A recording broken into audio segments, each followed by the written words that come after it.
Welcome to Brijbala education YouTube channel. आज के इस एजुकेशनल लेक्चर में बच्चों हम डिस्कस करने वाले हैं क्लास 9th के SST chapter physical features of India को। स्टूडेंट्स, इस चैप्टर का पार्ट 2 वीडियो है। अगर आपने पार्ट 1 अब तक नहीं देखा है तो उसका लिंक आपको इस वीडियो के डिस्क्रिप्शन में मिल जाएगा, आप वहां से देख सकते हैं। तो चलिए शुरू करते हैं हमारा पार्ट 2, और इस वीडियो में हम इस लेसन को कंप्लीटली कवर कर देंगे, पूरा कवर कर देंगे। तो डिस्कस करते हैं द नॉर्दर्न प्लेन, ये दूसरा फिजियोग्राफिक डिवीजन है। द हिमालयाज के बारे में हम पहले से डिस्कस कर चुके हैं। देखिए, नॉर्दर्न प्लेन जो है उसको 3 मेजर रिवर सिस्टम्स ने बनाया है। जो 3 मेजर रिवर्स निकलती हैं हिमालय से, कौन कौन सी? इंडस, गंगा और ब्रह्मपुत्रा। इन तीनों रिवर्स ने मिलके एल्यूवियल सोयल को डिपॉजिट करके नॉर्दर्न प्लेन्स को बनाया है। और इनके साथ बहुत सारी ट्रिब्यूटरीज यानी सहयोगी नदियां, जैसे गंगा की ट्रिब्यूटरी है यमुना, तो मेन रिवर और उसकी ट्रिब्यूटरीज यानी साथ बहने वाली छोटी सी नदियां, जिनको सहायक नदियां कहते हैं, उन सब ने मिलके बनाया नॉर्दर्न प्लेन्स को। नॉर्दर्न प्लेन एल्यूवियल सोयल का मिलके बना हुआ है। एल्यूवियम की जो डिपोजिशन है वो हिमालयाज के फुटफिल में होती रही, यानी हिमालयाज के बाद वाले इलाके में हिमालय से बहती आ रही रिवर्स ने हिमालयाज से खत्म होने के बाद उसकी फुट हिल्स से, यानी हिमालयाज की तली से इन डिपॉजिट्स को करना चालू किया, एल्यूवियल सोयल को डिपॉजिट करना चालू किया, और ये फर्टाइल प्लेन फॉर्म हुआ। ये जो फर्टाइल प्लेन है, नॉर्दर्न प्लेन है, ये 7 लाख स्क्वायर किलोमीटर की एरिया में फैला हुआ है। ये जो प्लेन है ये 2400 किलोमीटर लॉन्ग और 240 से 320 किलोमीटर वाइड है। और ये इंडिया के सारे फिजिकल डिवीजन्स में से, फिजियोग्राफिक डिवीजन्स में सबसे ज़्यादा पॉपुलेटेड है, यानी सबसे ज़्यादा पॉपुलेशन इन्हीं इलाकों में मिलती है। जैसे अगर मैं कहूँ नॉर्दर्न प्लेन्स में, तो हरियाणा, पंजाब, दिल्ली, यूपी, झारखंड के कुछ एरियाज़ और वेस्ट बंगाल के कुछ एरियाज़ और आसाम साइड के भी कुछ एरियाज़ आते हैं। तो सबसे ज़्यादा जो डेंस पॉपुलेशन मिलती है वो नॉर्दर्न प्लेन्स में ही मिलती है। यहाँ का सॉइल कवर काफ़ी अच्छा है, काफ़ी थिक है। यहाँ पे पानी की सप्लाई भी अच्छी है। यहाँ का क्लाइमेट काफ़ी फेवरेबल है, यानी गर्मियों में गर्मियाँ होती हैं लेकिन बहुत ज़्यादा नहीं, सर्दियों में सर्दियाँ होती हैं लेकिन बहुत ज़्यादा नहीं। यानी डेजर्ट्स में जहाँ गर्मियाँ बहुत ज़्यादा सीवियर होती हैं और हिमालयाज की तरफ, पहाड़ों की तरफ जहाँ पे सर्दियाँ काफ़ी सीवियर होती हैं, वैसा कुछ यहाँ पे नहीं होता। ये एग्रीकल्चरली प्रोडक्टिव एरिया है। इंडिया का ज़्यादातर एग्रीकल्चरल प्रोडक्शन नॉर्दर्न प्लेन्स के खेतों में ही होता है। देखिए, ये नॉर्दर्न प्लेन्स का एग्जाम्पल इसने दिखाया यहाँ पे पिक्चर में। रिवर्स जो नॉर्दर्न प्लेन्स में आती हैं वो डिपोजिशनल वर्क करती हैं। डिपोजिशनल का मतलब, जब भी रिवर्स बह के आती है पहाड़ों से, तो पहाड़ों से जो कुछ भी सेडिमेंट्स वगैरह या सिल्ट क्ले वगैरह वो बहा के लेके आती हैं, उसको डिपॉजिट कर देती हैं नॉर्दर्न प्लेन्स में। In the lower coast, due to general slope, the velocity of river decreases which results in the formation of riverine islands. देखिए इसमें क्या होता है, जब रिवर्स काफी दूर तक ट्रेवल कर चुकी होती हैं तो उनकी स्पीड, वाटर फ्लो की स्पीड कम हो जाती है, इसीलिए रिवराइन आइलैंड्स बन जाती हैं। अब ये रिवराइन आइलैंड्स क्या होता है, देखिए आपने अक्सर आइलैंड्स जो सुनी है, जैसे हमारी लक्षद्वीप आइलैंड्स हैं, जैसे हमारी अंडमान निकोबार आइलैंड्स हैं, ये समुद्रों में सिचुएटेड हैं, चारों तरफ से पानी से घिरी हुई है, चारों तरफ इनके समुद्र है और बीच में एक जमीन का टुकड़ा है। ठीक यही काम जब रिवर्स में होने लगे, आसपास तो रिवर हो, रिवर का पानी हो और बीच में जमीन का टुकड़ा हो, तो उसको हम क्या कहेंगे? Riverine island. मजोली जो है वो सबसे बड़ी रिवराइन आइलैंड है जिसपे लोग रहते हैं, और ये ब्रह्मपुत्र रिवर पे बनी हुई है। रिवर जब अपने लोअर कोर्स पे आती है तो उसके बहुत सारे अलग अलग चैनल्स बन जाते हैं और सिल्ट डिपॉजिट होने लगती है। इन चैनल्स को डिस्ट्रीब्यूटरीज कहा जाता है। देखिए डिस्ट्रीब्यूटरीज क्या होती है, यहाँ पे डेल्टा भी बनता है रिवर के पास। जब रिवर अपने लोअर कोर्स में आ जाती है, यानी ज्यादातर एरिया कवर कर चुकी होती है, उसकी स्पीड काफी स्लो हो जाती है, तो उस रिवर में से, उस बड़ी नदी में से बहुत सारी छोटी छोटी धाराएं निकल जाती हैं। उन छोटी छोटी धाराओं को क्या कहते हैं? डिस्ट्रीब्यूटरीज कहा करते हैं। नॉर्दर्न प्लेन्स जो है उसके 3 पार्ट्स हैं, 3 पार्ट्स में डिवाइडेड है वो। जो वेस्टर्न पार्ट है नॉर्दर्न प्लेन का, उसको पंजाब प्लेन्स कहा जाता है, जो इंडस और उसकी ट्रिब्यूटरीज ने बनाया है। पंजाब प्लेन्स का बहुत बड़ा हिस्सा पाकिस्तान में पड़ता है। इंडस और उसकी ट्रिब्यूटरीज कौन कौन सी हैं? झेलम, चेनाब, रावी, ब्यास और सतलुज, ये इंडस की ट्रिब्यूटरीज कही जाती हैं जो हिमालय से निकलती हैं। यहां पे बहुत सारे दोआब बनते हैं। देखिए दोआब का मतलब क्या होता है? दो का मतलब हिंदी का दो, और आब का मतलब पानी। दो रिवर्स के बीच की जगह को क्या कहा जाता है? दोआब कहा जाता है। ऐसे ही रिवर जो ये पंजाब का नाम भी ऐसे ही पड़ा है, पंज आब। पंज मीन्स पांच, आब मतलब रिवर्स, पांच रिवर्स यहाँ पे बहती हैं, इसलिए स्टेट का नाम पंजाब रखा गया था। जो गंगा रिवर है, जो गंगा प्लेन है, वो घाघर और तीस्ता रिवर के बीच में पड़ता है। इस प्लेन में, इस गंगा प्लेन में नॉर्थ इंडिया के बहुत सारे हिस्से आते हैं, जैसे हरियाणा, दिल्ली, यूपी, बिहार, झारखंड का कुछ पार्ट और वेस्ट बंगाल। यहां तक ये फैला हुआ है गंगा प्लेन। तो हमने ऊपर पढ़ा पंजाब प्लेन के बारे में, अब हम पढ़ रहे हैं गंगा प्लेन के बारे में। आगे आता है, और आसाम की तरफ पड़ता है ब्रह्मपुत्रा प्लेन। ये देखिए ब्रह्मपुत्रा प्लेन आसाम साइड पे पड़ता है। नॉर्दर्न प्लेन्स जो होते हैं वो फ्लैट लैंड्स के तौर पे डिस्क्राइब किए जाते हैं, यानी जमीन बिल्कुल समतल होती है, कहीं कोई उबड़ खाबड़ जमीन नहीं होती। लेकिन लेकिन ऐसा नहीं है, इन प्लेन्स में भी कुछ वेरिएशंस पाई जाती हैं, इनमें भी कुछ डाइवर्स रिलीफ फीचर्स यानी हल्की फुल्की डिफरेंसेस इनमें भी पाए जाते हैं। रिलीफ फीचर्स के अकॉर्डिंग, यानी वहां की जमीन कैसी है उसके अकॉर्डिंग डिवाइड किया गया है नॉर्दर्न प्लेन्स को चार पार्ट्स में। और चार पार्ट्स में कैसे डिवाइड किया गया है? द रिवर्स आफ्टर, देखिए चार पार्ट्स में किस तरीके से डिवाइड किया गया है वो मैं आपको समझाता हूं एक पिक्चर की हेल्प से। ठीक है, हम समझने की कोशिश करेंगे उसको। देखिए नॉर्दर्न प्लेन्स को जिन चार पार्ट्स में डिवाइड किया गया है वो चार पार्ट्स हैं भाबर, तेराई, भांगर और खादर। अक्सर आपसे भाबर और तेराई के बीच में और भांगर और खादर के बीच में डिफरेंसेस पूछ लेते हैं। आप यहां ध्यान से समझिएगा, आपको समझ में आएगा। देखिए जब रिवर्स हिमालय से बह के आती हैं तो अपने साथ सेडिमेंट्स को लेके आती हैं, बड़े बड़े पत्थरों को लेके आती हैं, बड़े बड़े पेबल्स को लेके आती हैं। उन पेबल्स को वो भाबर एरिया में डिपॉजिट कर देती हैं। ठीक है, भाबर एरिया में आपको बड़े बड़े पेबल्स, बड़े बड़े स्टोन्स नजर आते हैं, और यहां पे रिवर डिसअपियर हो जाती है। यहां पे भाबर एरिया में रिवर दिखाई नहीं देती। क्यों? क्योंकि इन पत्थरों के बीच से रिवर का पानी बहता रहता है, और ऊपर से सरफेस से हमें ऐसा लगता है कि नदी गायब हो गई है। समझ में आ गया? ये भाबर एरिया है, ये 8 to 16 किलोमीटर विड्थ वाला होता है लगभग। अगला एरिया आता है तेराई। तेराई में रिवर री एमर्ज होती है, दोबारा हमें दिखाई देने लगती है। तेराई जो एरिया है वो अक्सर मार्शी और वेटलैंड एरिया होता है, यहां पे थिक वेजिटेशन पाई जाती है। ये एरिया बहुत अच्छा माना जाता है फॉरेस्ट कवर्स के लिए, जंगलों के लिए। जैसे मैं आपको कहूं जिम कॉर्बेट नेशनल पार्क और काजीरंगा नेशनल पार्क, ये तेराई रीजन में ही सिचुएटेड हैं। तो तेराई रीजन मार्शी एरिया होता है, वेटलैंड एरिया होता है, वेजिटेशन के लिए, वेजिटेशन ग्रोथ के लिए, फॉरेस्ट कवर के लिए बहुत अच्छा होता है, और यहाँ पे रिवर रीअपियर होती है। और तेराई की जो विड्थ होती है वो 20 से 30 किलोमीटर की रेंज में होती है इसकी रेंज। तो ये भाबर और तेराई में डिफरेंसेस अगर आपसे पूछें तो आप बड़े आराम से बता सकते हैं। भाबर में पेबल्स होते हैं, तेराई में मार्शी लैंड होती है। भाबर जहां कल्टीवेशन नहीं की जा सकती, सिर्फ लंबी लंबी रूट्स वाले ट्रीज ही उगाए जा सकते हैं, वहीं तेराई ज्यादातर ट्री वेराइटीज को सपोर्ट कर सकती है। भाबर जो एरिया है उसमें बड़े बड़े सेडिमेंट्स पाए जाते हैं, बड़े बड़े पेबल्स पाए जाते हैं। तेराई में मार्शी एरिया होता है ये। ठीक है, एक डिफरेंस आप लिख सकते हैं, थर्ड डिफरेंस ये लिख सकते हैं कि भाबर में रिवर डिसअपियर हो जाती है और तेराई में आके वो रीअपियर होती है। तो ये इस तरह के डिफरेंसेस आप दे सकते हैं। आगे आता है आपका भांगर और खादर। देखिए ये जो बीच में आपको दिखाई गई है ये रिवर है, ये खादर है। यहाँ पे जो एरिया देखिए, ये जो है, ये जो आपको ब्राउन कलर का नजर आ रहा है, येलो कलर का नजर आ रहा है, ये वाला एरिया, ये वाला, दिस इज कॉल्ड खादर। और इसके इधर यहाँ पे जो एरिया दोनों तरफ, दिस इज कॉल्ड भांगर। भांगर को ओल्ड एल्यूवियम भी कहा जाता है और खादर को न्यू एल्यूवियम भी कहा जाता है। देखिए रिवर्स में अक्सर फ्लड्स आती हैं, जब भी इस रिवर में फ्लड आएगा तो यहाँ वाला जो एरिया है, यहाँ वाला एरिया, ये पानी में जरूर डूबेगा, पानी में जरूर डूबेगा। और यहाँ पे रिवर नया मटेरियल, नया एल्यूवियम, नई एल्यूवियल डिपॉजिट्स करेगी हर साल जब भी फ्लड आएगा। तो खादर जो होता है वो न्यू एल्यूवियम होता है इसी वजह से। और भांगर जो होता है इसमें कभी पुराने टाइम में कभी फ्लड आया होगा, पानी बहा होगा, तब जाके यहाँ पे जो है एल्यूवियल डिपॉजिट हुआ होगा। इसीलिए इसी वजह से भांगर को ओल्ड और खादर को न्यू एल्यूवियम कहा जाता है, क्योंकि खादर में हर साल रिन्यूअल होता है, इसलिए खादर ज्यादा फर्टाइल होता है भांगर के मुकाबले।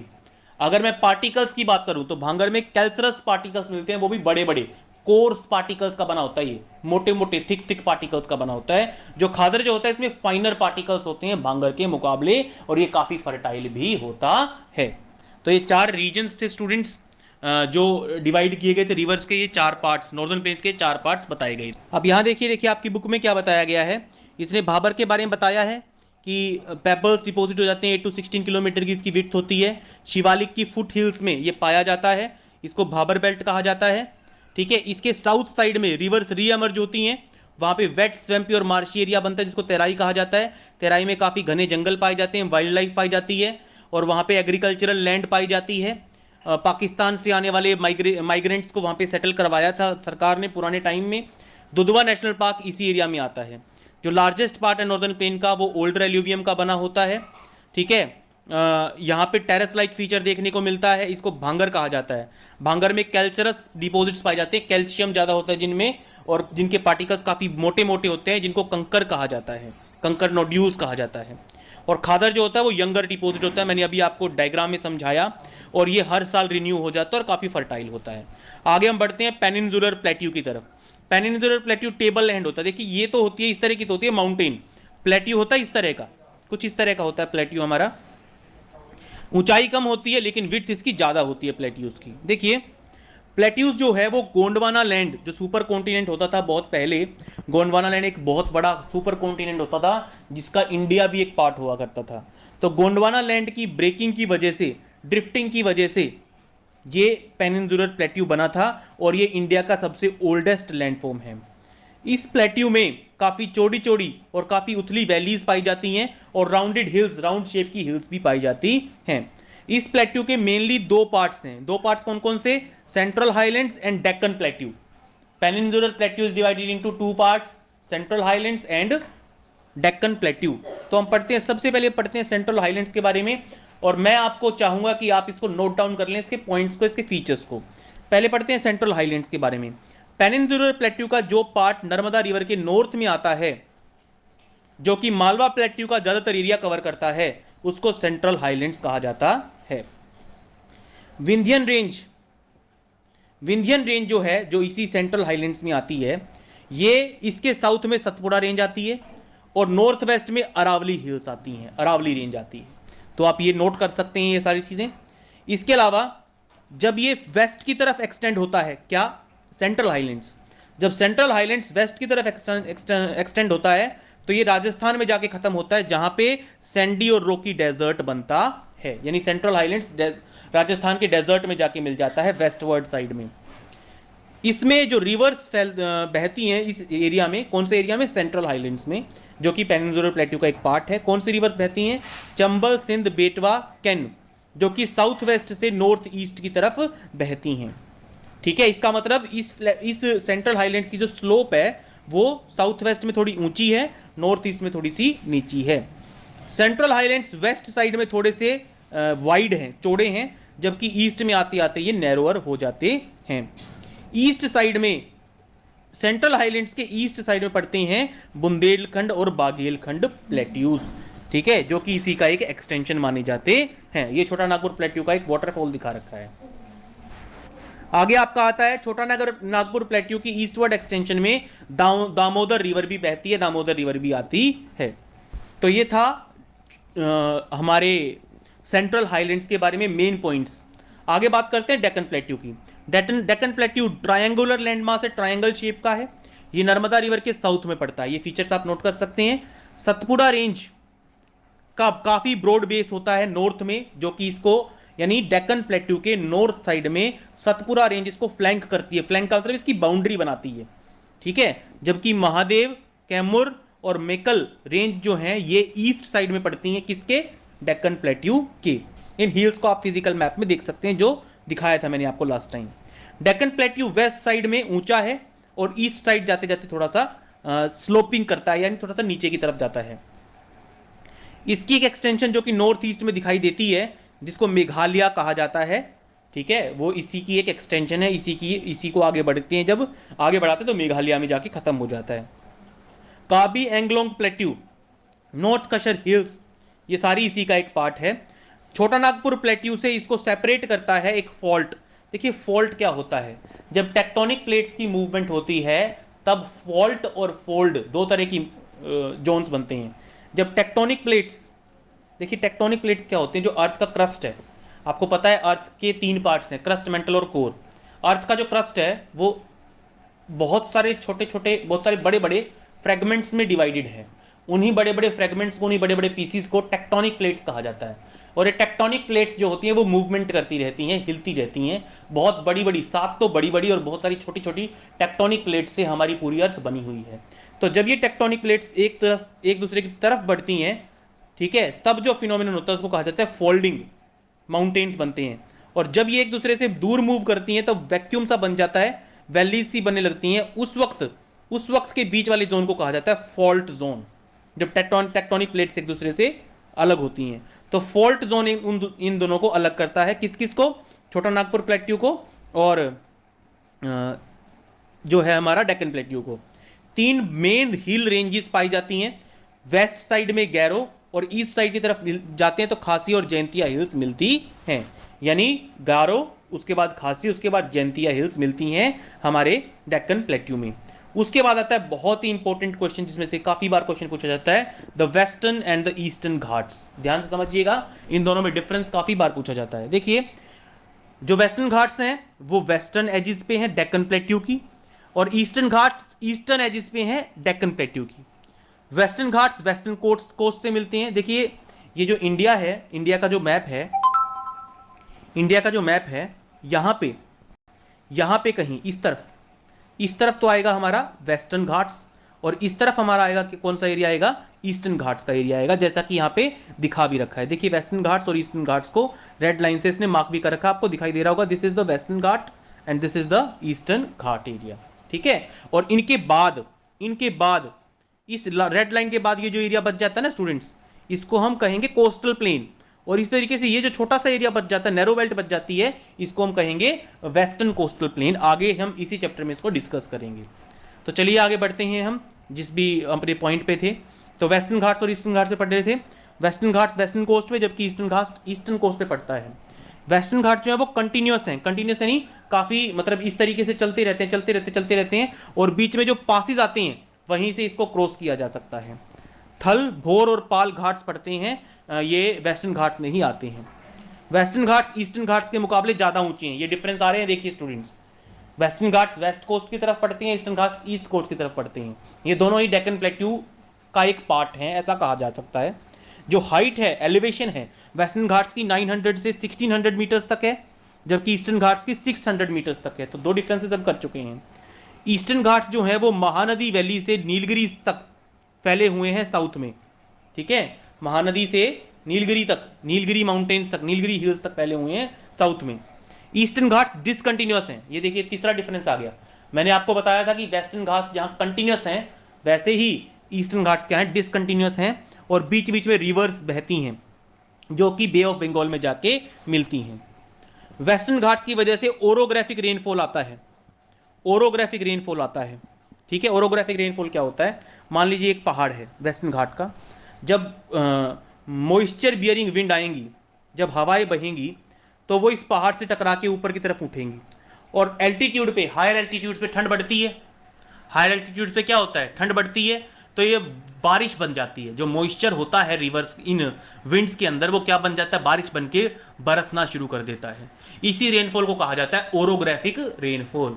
यानी जब कोई ऊंची चीज मॉइस्चर बियरिंग विंड्स के रास्ते में आ जाती है, तो वो विंड्स ऊपर की तरफ उठने लगती हैं और बारिश बन जाती है उनके अंदर, ऊपर की तरफ उठने की वजह से, और बारिश आने लगती है, ठीक है।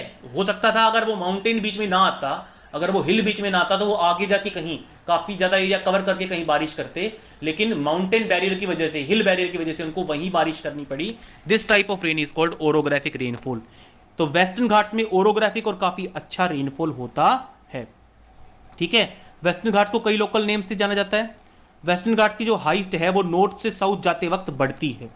जो सबसे ऊंची पीक्स वेस्टर्न घाट्स में आती हैं, अनाईमुड़ी 2695 मीटर्स, दोदा बेटा 2637 मीटर्स, महेंद्रगिरी 1501 मीटर्स, ये हाईएस्ट पीक है ईस्टर्न घाट्स की। तो आप याद रखें, अनाईमुड़ी और दोदा बेटा ये हाईएस्ट पीक्स हैं वेस्टर्न घाट्स की। ईस्टर्न घाट की हाईएस्ट पीक है महेंद्रगिरी। शिवराय हिल्स और जावड़ी हिल्स ये साउथ ईस्ट साइड में पाई जाती हैं ईस्टर्न घाट्स की। जो फेमस हिल स्टेशन है उदागमंडलम, जिसको हम ऊटी और कोडाईकनाल के नाम से भी जाने जाते हैं, ये ईस्टर्न घाट्स में ही आते हैं। Build a career in digital marketing and e-commerce with Google Career Certificates. आगे आता है पेनिनसुलर प्लेट्यू का एक और मेन है, वो है ब्लैक सॉइल एरिया। जहाँ पे ब्लैक सॉइल पाई जाती है, जो कॉटन कल्टीवेशन के लिए बहुत अच्छी मानी जाती है। जहाँ पे पाई जाती है ब्लैक सॉइल, उसको डेक्कन ट्रैप कहा जाता है। ये ब्लैक सॉइल वोल्केनिक रॉक्स के झड़ने की वजह से बनी है, यानी जो ब्लैक सॉइल बनी है ये इग्नियस रॉक्स की वेदरिंग की वजह से बनी है। टाइम बीतते बीतते, बहुत पुराने टाइम में कभी वोल्केनोज का लावा आया होगा बाहर, और इन रॉक्स का डिअनडेशन होने लगा, इन रॉक्स का जो है वेदरिंग होने लगा और ब्लैक सॉइल बन गया। अरावली हिल्स वेस्टर्न साइड पे और नॉर्थ वेस्टर्न मार्जिन पे पेनिनसुलर प्लेट्यू के पड़ती हैं। ये जो अरावली हिल्स हैं इनमें इरोजन काफ़ी ज़्यादा होता है, यानी मिट्टी काफ़ी ज़्यादा बनाई जाती है, यहाँ से बनती है। इनको इसीलिए ब्रोकन हिल्स भी कहा जाता है, ब्रोकन हिल्स की तरह दिखाई भी देती हैं। ठीक है, गुजरात से दिल्ली की तरफ बढ़ती हैं ये हमारी अरावली हिल्स। आगे आता है इंडियन डेजर्ट। देखिए, इंडियन डेजर्ट जो है वो अरावली हिल्स के वेस्ट साइड में पड़ता है। ये एक अनड्यूलेटिंग सैंडी प्लेन है जो काफ़ी लंबी जगह पे, काफ़ी लंबी चौड़ी जगह पे पाया जाता है, और यहाँ पे सैंड ड्यून्स, रेत के टीले देखने को मिलते हैं। यहाँ पे काफ़ी हल्की बारिश होती है, 150 mm के आसपास पूरे साल में। यहाँ पे काफ़ी एरिड यानी सूखा मौसम रहता है, और यहाँ पे वेजिटेशन कवर यानी प्लांट्स वगैरह, पौधे वगैरह, हरियाली वगैरह काफ़ी कम है। सिर्फ बारिश के मौसम में भी यहाँ छोटी मोटी धाराएं, छोटी मोटी नदियाँ दिखाई देती हैं, लेकिन बारिश का सीजन खत्म होने के बाद वो सैंड में डिसअपियर हो जाती है, सैंड में सीप कर जाती हैं। लूनी एक ही मेजर रिवर है जो कि इंडियन डिजर्ट में पाई जाती है। आगे आता है बर्चन्स। बर्चन्स क्या होते हैं? क्रिसेंट शेप के सैंड ड्यून्स पाए जाते हैं जो बड़े बड़े एरियाज में पाए जाते हैं, और दूसरे सैंड ड्यून्स होती है लॉन्गिट्यूडनल ड्यून्स। अब मैं आपको बताता हूँ पिक्चर की हेल्प से कि बर्चन्स क्या होते हैं और लॉन्गिट्यूडनल ड्यून्स क्या होते हैं, इनको पिक्चर की हेल्प से हम समझेंगे। देखो बच्चों, यहाँ है हमारा बर्चन, जो ये क्रिसेंट शेप का, देखिए क्रिसेंट शेप का, हाफ मून शेप का ये एक सैंड ड्यून बना हुआ है। ठीक है, ये काफ़ी बड़े हिस्से में पाया जाता है, जो है हमारे थार डेजर्ट की, हमारे डेजर्ट एरिया के इस तरह के सैंड ड्यून को, जो कि क्रिसेंट शेप में होता है, उसको बर्चन कहा जाता है। और ये हैं हमारे लॉन्गिट्यूडनल ड्यून जो इंडिया पाकिस्तान बाउंड्री पे पाए जाते हैं। देखिए ये क्रिसेंट शेप के नहीं है, कुछ इस तरह के लॉन्गिट्यूडनली इन पे वेव्स बनी हुई हैं, तो इनको क्या कहा जाता है? इनको कहा जाता है लॉन्गिट्यूडनल सैंड ड्यून। जैसलमेर जो एरिया है राजस्थान का, वहां पे बर्चन्स देखने के लिए जाया जा सकता है। आगे आते हैं कोस्टल प्लेन्स। पेनिनसुलर प्लेट्यू के बाउंड्रीज पे छोटी छोटी कोस्टल स्ट्रिप्स पाई जाती हैं, किनारे वाला एरिया पाया जाता है, जो कि वेस्ट साइड में अरेबियन सी से लगता है और ईस्ट साइड में बे ऑफ बंगाल से टच करता है। ठीक है, जो वेस्टर्न कोस्ट है वो सैंडविच है, सैंडविच यानी बीच में मौजूद है, किस किस के? वेस्टर्न घाट्स और अरेबियन सी के। वेस्टर्न घाट्स और अरेबियन सी के बीच में जो एरिया पड़ता है उसको कहा जाता है western coast, western coastal plains. ठीक है, वेस्टर्न कोस्टल प्लेन्स के तीन हिस्से हैं, तीन पार्ट्स हैं। जो नॉर्दर्न पार्ट है इसका, उसको कहा जाता है कोंकण, मुंबई गोवा के आसपास का। जो सेंट्रल पार्ट है उसको कहा जाता है कन्नड़ प्लेन, और सदर्न पार्ट जो है इसका, उसको कहा जाता है मालाबार कोस्ट। आगे आता है आपका बे ऑफ बंगाल के जो प्लेन्स हैं, यानी जो ईस्टर्न कोस्टल प्लेन्स हैं वो वाइडर हैं as compare to western coastal plains. ठीक है, जो नॉर्दर्न पार्ट होता है ईस्टर्न कोस्टल प्लेन्स का, उनको नॉर्दर्न सरकास, जबकि सदर्न पार्ट को कोरोमंडल कोस्ट कहा जाता है। तो ये डिविजन्स आप थोड़ी सी डिफिकल्ट जरूर हैं, but you will have to learn them if you want to perform better in your exams. ठीक है, इनको लर्न जरूर कीजिएगा। बड़ी बड़ी रिवर्स बहती हैं ईस्टर्न कोस्टल प्लेन्स में, महानदी, गोदावरी, कृष्णा, कावेरी, जो कि काफ़ी बड़ा डेल्टा एरिया बनाती हैं इस ईस्टर्न कोस्टल प्लेन्स में। चिलिका लेक एक इंपॉर्टेंट लेक है जो कि ईस्टर्न कोस्ट में पाया जाता है। चिलिका लेक सबसे बड़ा सॉल्ट वाटर लेक है इंडिया का, ये ओडिशा स्टेट में पड़ता है, महानदी डेल्टा के आसपास। आगे आता है आइलैंड्स हमारा। देखिए इंडिया में बहुत बड़ा मेनलैंड है, लेकिन इसके अलावा हमारे पास दो आइलैंड ग्रुप्स भी हैं। दो आइलैंड ग्रुप्स कौन कौन से हैं? पहला तो लक्षद्वीप आइलैंड्स, जो कि केरला के मालाबार कोस्ट के पास पड़ता है। ये कोरल आइलैंड है, यानी कोरल रीफ से बना हुआ है ये। इसको पुराने टाइम में लक्षद्वीप, मिनिकॉय या अमिनद्वीप कहा जाता था। 1973 में इसको लक्षद्वीप नाम दे दिया गया। 32 स्क्वायर किलोमीटर का एरिया है इसका। कावरती आइलैंड जो है वो इसकी कैपिटल कही जा सकती है लक्षद्वीप की। यहाँ पे काफ़ी तरह के प्लांट्स और एनिमल्स, फ्लोरा और फोना पाई जाती हैं। पिट्टी आइलैंड पिट्टी आइलैंड पे एक बर्ड सेंचुरी भी है, लेकिन वहां पे कोई रहता नहीं है, अनइनहेबिटेड आइलैंड है वो। कोरल्स के बारे में इसने बताया, कोरल पोलिप्स छोटे छोटे कम जिंदगी वाले माइक्रोस्कोपिक ऑर्गेनिजम्स होते हैं जो कि कॉलोनीज में रहते हैं। वो वार्म वाटर्स में बिना मिट्टी वाले पानी में पैदा होते हैं, ठीक है। वो कैल्शियम कार्बोनेट सिक्रीट करते हैं। जो कोरल सिक्रीशन होता है और उनके जो स्केलेटन्स होते हैं वो डिपॉजिट होके बड़े बड़े आइलैंड ग्रुप्स भी बना लेते हैं। 3 तरह की रीफ्स बनाते हैं। कोरल रीफ्स 3 तरह की होती हैं, ठीक है। पहला तो है बैरियर रीफ, फ्रिंजिंग रीफ और अटोल्स। ग्रेट बैरियर रीफ जो है ऑस्ट्रेलिया की, वो कोरल रीफ का एक बड़ा एग्जाम्पल है। अटोल्स जो होते हैं वो सर्कुलर या फिर हॉर्सशू शेप के कोरल रीफ्स होते हैं। सबसे बड़ा जो ऑर्गेनिज्म है इस दुनिया में पाया जाता है वो ग्रेट बैरियर रीफ ही है। ग्रेट बैरियर रीफ है ऑस्ट्रेलिया का, वो लिविंग ऑर्गेनिज्म से मिलकर बना हुआ है, इन्हीं कोरल पॉलिप्स से ही बना हुआ है वो भी। इसी तरीके से इंडिया का लक्षद्वीप भी इन्हीं चीजों से, इन्हीं ऑर्गेनिज्म से और इनकी सिक्रीशन से बना हुआ है। आगे आता है, now you see the elongated chain of islands located in the Bay of Bengal extended from north to south. अब हम बात करते हैं बे ऑफ बंगाल में जो आइलैंड ग्रुप मौजूद है, जो नॉर्थ से साउथ की तरफ एक्सटेंड होता है, इनको अंडमान एंड निकोबार आइलैंड्स कहा जाता है। ये लक्षद्वीप से बड़े हैं और ज़्यादा हैं और दूर दूर तक फैले हुए हैं लक्षद्वीप के मुकाबले।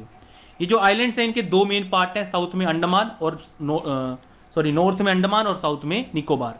ऐसा माना जाता है कि पुराने टाइम में माउंटेन्स होती थी, सबमरीन माउंटेन्स होती थी ये, ठीक है, लेकिन बाद में ये जो है आइलैंड्स की तरह काम कर रहे हैं। ऐसा माना जाता है कि पुराने टाइम में सबमरीन माउंटेन्स होती थी, समुद्र के नीचे बड़ी बड़ी माउंटेन्स हुआ करती थी। जो आइलैंड ग्रुप्स हैं ये काफ़ी इंपॉर्टेंट है देश की तरक्की के लिए। यहाँ पे कई तरह के प्लांट्स और एनिमल्स, फ्लोरा और फोना पाए जाते हैं। ये आइलैंड्स जो है वो इक्वेटर के पास हैं, यहाँ पे इक्वेटोरियल क्लाइमेट देखने को मिलता है और यहाँ पे काफ़ी घने जंगल पाए जाते हैं। इंडिया का एक ही एक्टिव वोल्केनो है जो कि बैरन आइलैंड में पाया जाता है, अंडमान और निकोबार आइलैंड्स में। आगे आता है, फिजियोग्राफिक डिवीजन्स को हमने काफ़ी डिटेल में डिस्कस किया है। हर एक फिजियोग्राफिक डिवीजन के कुछ अपने यूनिक फीचर्स हैं। हर एक रीजन जो है वो दूसरे को कॉम्प्लीमेंट करता है और देश के लिए, तरक्की के लिए, देश को रिच बनाने के लिए बहुत इंपॉर्टेंट है। माउंटेन्स से जहाँ पानी आता है, फॉरेस्ट होता है, वही नॉर्दर्न प्लेन्स जो है वो कंट्री का ग्रेनरीज हैं, देश की अनाज की ज़रूरतें पूरी करती हैं नॉर्दर्न प्लेन्स, ठीक है। अर्ली सिविलाइजेशंस जो हुई थी वो प्लेन्स में ही फ्लरिश हुई थी। प्लेट्यूज में काफ़ी सारे मिनरल्स मिलते हैं जो देश की इंडस्ट्रियल तरक्की के लिए ज़रूरी होते हैं। कोस्टल एरियाज और आइलैंड्स में फिशिंग होती है, पोर्ट्स होते हैं यानी ट्रेडिंग होती है। तो जो इतने सारे फिजिकल फीचर्स हैं वो फ्यूचर में काफ़ी ज़्यादा पॉसिबिलिटीज़ हमारे लिए क्रिएट करते हैं और हमारे देश की तरक्की में काफ़ी बड़ा योगदान दे सकते हैं। तो स्टूडेंट्स, यहाँ पे आपका ये चैप्टर खत्म होता है। अगर आपको वीडियो पसंद आया तो प्लीज़ इस वीडियो को लाइक और शेयर जरूर करें, कमेंट्स में अपने व्यूज़ दें, और अगर आप इस चैनल पे नहीं, अब तक आपने सब्सक्राइब नहीं किया है तो सब्सक्राइब करें ब्रिजबाला एजुकेशन यूट्यूब चैनल को, दबा दें नोटिफिकेशन बेल आइकन को, ताकि जैसे ही कोई नया वीडियो हम करें अपलोड, आपके डिवाइस तक उसकी इन्फॉर्मेशन सबसे पहले आ जाए। Thank you everyone.